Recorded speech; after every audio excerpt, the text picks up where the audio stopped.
Dear viewers, this is video part 2 of the 7-part series on lymphocytes and immunity in the Medicine for Anyone in the YouTube channel. Basic types of acquired immunity: humoral and cell mediated. Two basic but closely allied types of acquired immunity occur in the body. In one of these, the body develops circulating antibodies, which are globulin molecules in the blood plasma capable of attacking the invading agent. Humoral immunity or B cell immunity. This type of immunity is called humoral immunity or B cell immunity because B lymphocytes produce the antibodies. Note: humoral. The humoral immune response is mediated by antibody molecules that are secreted by plasma cells derived from B lymphocytes. See later in this discussion. Dear listeners, by the way, this educational video is made possible by PrescribeOn, the makers of e-prescription software for digital prescriptions available freely for doctors on the website www.prescribeon.com. Doctors who are interested in this e-prescription can freely avail of its vast collection of more than 100,000 e-prescriptions. Cell-mediated immunity or T-cell immunity. The second type of acquired immunity is achieved through formation of large numbers of activated T lymphocytes, which are specifically crafted in the lymph nodes to destroy the foreign agent. This type of immunity is called cell-mediated immunity or T-cell immunity because the activated lymphocytes are T lymphocytes. Both the antibodies and activated lymphocytes are formed in the lymphoid tissues of the body. Both types of acquired immunity are initiated by antigens. Because acquired immunity does not develop until after invasion by a foreign organism or toxin, it's clear that the body must have some mechanism for recognizing this invasion. Each toxin or organism almost always contains one or more specific chemical compounds in its makeup that is, are different from all other compounds. In general, these are proteins or large polysaccharides that initiate the acquired immunity. These substances are called antigens, meaning antibody generators. For a substance to be antigenic, it usually must have a high molecular weight of 8,000 or more. Furthermore, the process of antigenicity usually depends on regularly recurring molecular groups called epitopes on the surfaces of the large molecule. Epitope is part of an antigen molecule to which an antibody attaches itself. This factor also explains why proteins and large polysaccharides are almost always antigenic because both these substances have this stereochemical characteristic. Lymphocytes are responsible for acquired immunity. Acquired immunity is the product of the body's lymphocytes. In people who have a genetic lack of lymphocytes or whose lymphocytes have been destroyed by radiation or chemicals, no acquired immunity can develop. Within days after birth, such a person dies of fulminating bacterial infection unless he or she is treated by heroic measures. Therefore, it's clear that lymphocytes are essential to the survival of humans. Lymphocytes are located most extensively in the lymph nodes but are also found in special lymphoid tissues such as the spleen, submucosal areas of the gastrointestinal tract, thymus, and bone marrow.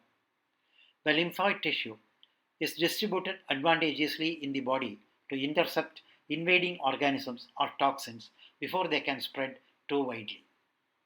In most cases, the invading agent first enters the tissue fluids and then is carried by lymph vessels to the lymph node or other lymphoid tissue. For example, the lymphoid tissue of the gastrointestinal walls is exposed immediately to antigens invading from the gut. The lymphoid tissue of the throat and pharynx, including the tonsils and adenoids, is well located to intercept antigens that enter by way of the upper respiratory tract. The lymphoid tissue in the lymph nodes is exposed to antigens that invade the peripheral tissues of the body. The lymphoid tissue of the spleen, thymus, and bone marrow plays the specific role of intercepting antigenic agents that have succeeded in reaching the circulating blood. This picture shows the formation of adaptive immunity. The hematopoietic stem cell is the common precursor for all cells of acquired immunity. The T cell progenitor cell reaches the thymus gland from bone marrow to become a mature T lymphocyte. The B cell progenitor cell reaches the liver and bone marrow to become a B type of lymphocyte. T and B lymphocytes promote cell-mediated and humoral immunity. See the figure shown earlier, that is the formation of antibodies and sensitized lymphocytes by a lymph node in response to antigen. Most lymphocytes in normal lymphoid tissue look alike when studied under a microscope. These cells are distinctly divided into two major populations. One of the populations, the T lymphocytes, is responsible for forming the activated lymphocytes that provide cell-mediated immunity. T lymphocytes are T cells which represent 70 to 80% of peripheral lymphocytes in blood, undergo maturation primarily in the thymus. Cluster of differentiation, that is CD classification of leukocyte antigens. CD4 T cell, T lymphocyte subset that participates in adaptive immunity and helps B cells make antibody.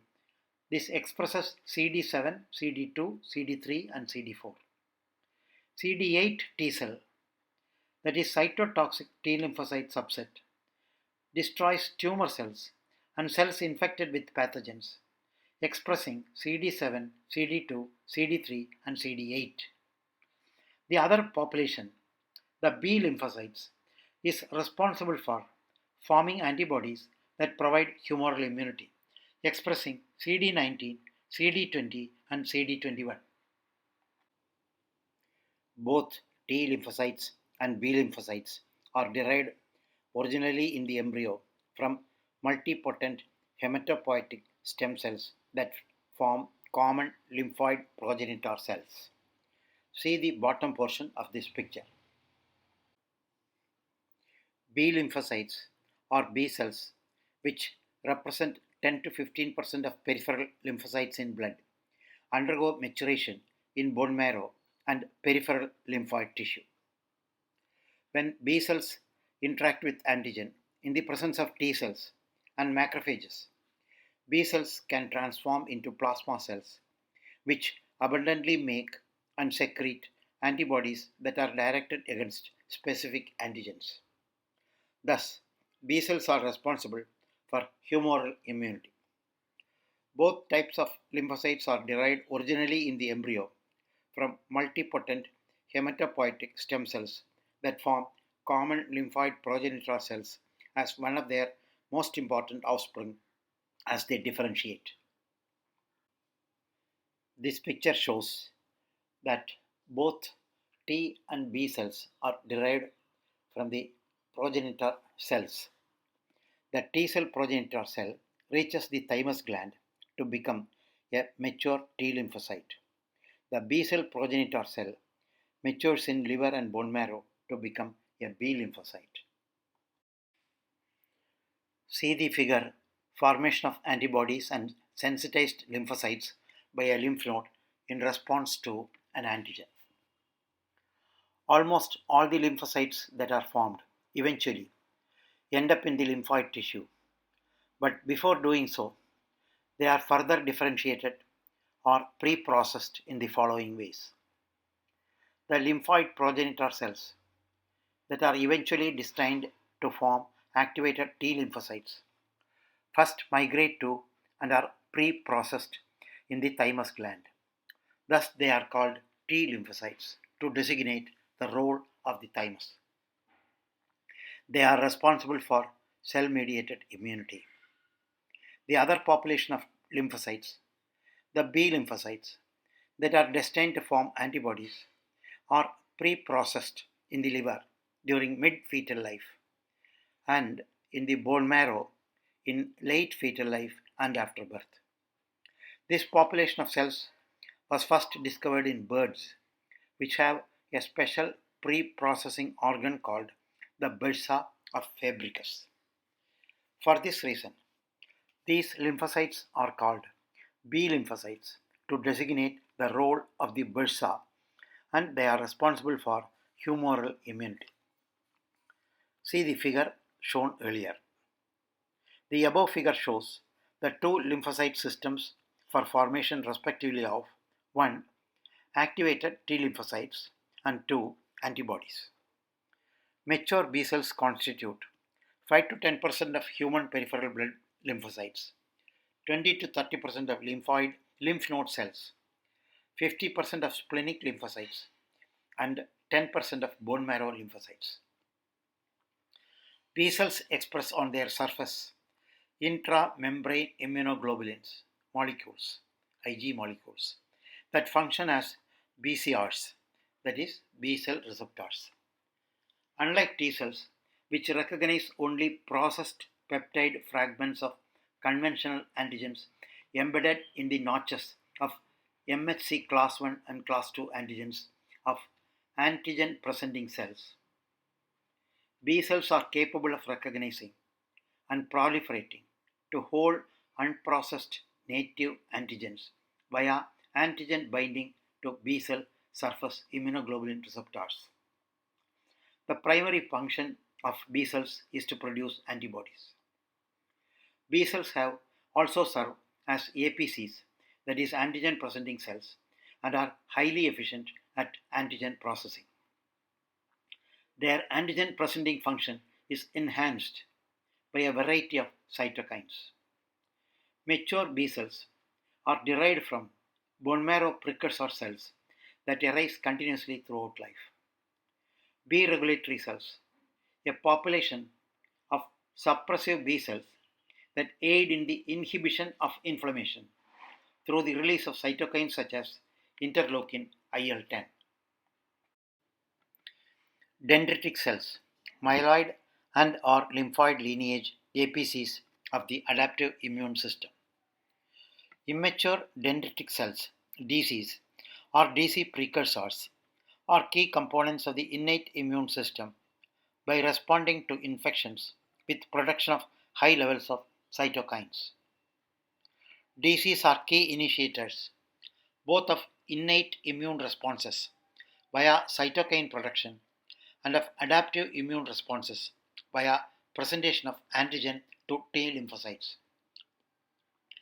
Pre-processing of T and B lymphocytes. Although all lymphocytes in the body originate from lymphocyte-committed stem cells of the embryo, these stem cells are incapable of forming activated T lymphocytes or antibodies directly. Before they can do so, they must be further differentiated in appropriate processing areas as follows. Thymus gland pre-processes T lymphocytes. Note, thymus gland is a lymphoid organ situated in the front of the neck of vertebrates which produces T lymphocytes for the immune system. The human thymus becomes much smaller at the approach of puberty. The T lymphocytes, after origination in the bone marrow, first migrate to the thymus gland. Here they divide rapidly and at the same time develop extreme diversity for reacting against different specific antigens. So, dear viewers, this is the end of part 2 of the 7-part series on lymphocytes and immunity in the Medicine for Anyone in the YouTube channel. Thank you for watching the video.